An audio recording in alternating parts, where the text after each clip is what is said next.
विरोधी पक्षातल्याच मोठ्या नेत्याने सांगितलं, अरे तुझं ते सोशलचं पेज चालतंय ना, त्याच्यावर टाक ना शिरसाटच्या विरोधात. माझ्या मित्रांनी मला सांगितलं, मी त्याचं नाव उघड कशाला करू, पण चांगला माणूस. पण तुमचे मित्रपक्ष पण करतात आहे.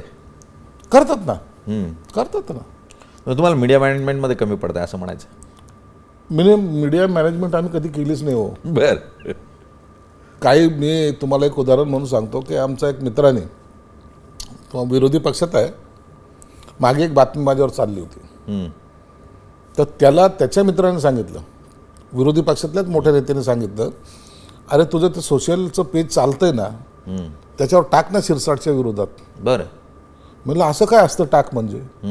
म्हणजे आमची टीम असते, मग आम्ही ते तुम्ही जे कमेंट्स आहेत ना त्या आमच्या असतात, हे काय जनरल लोकांच्या नसतात, या आमच्या कॉमेंट्स असतात. आम्ही ते दणकेबाज सोडतो, मग ते पाहूनच माणूस आणखी फ्रस्ट्रेशन आणि लोकांमध्ये एक समज जातो, अरे ह्याच्या विरोधात किती लोक आहेत बघा. तर ही सोशल मीडियाची आमची टीम आम्ही हायर केलेली आहे, तुमच्याकडे नाही आहे का?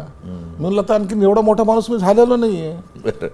इतकी मोठी टीम ठेवायची आणि त्याला फक्त शिवाय द्यायचं काम लावायचं, हा सोशल मीडियाचं काम नाही आहे. सोशल मीडियामध्ये चांगलं पॉझिटिव्ह काय जाईल ते पाहिलं पाहिजे.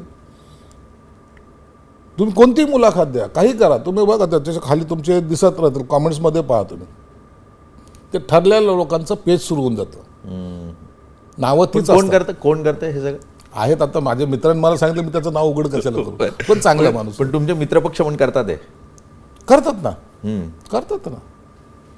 आता कोण करतं, कसं करतं, हे ह्याच्यावर आपण चर्चा करण्यापेक्षा आपणच चांगलं वागलं पाहिजे असं मी ठरवलेलं आहे.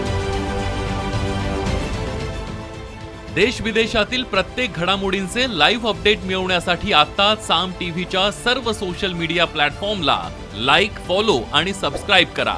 तसंच सर्व नोटिफिकेशनसाठी बेल आयकॉन प्रेस करायला विसरू नका.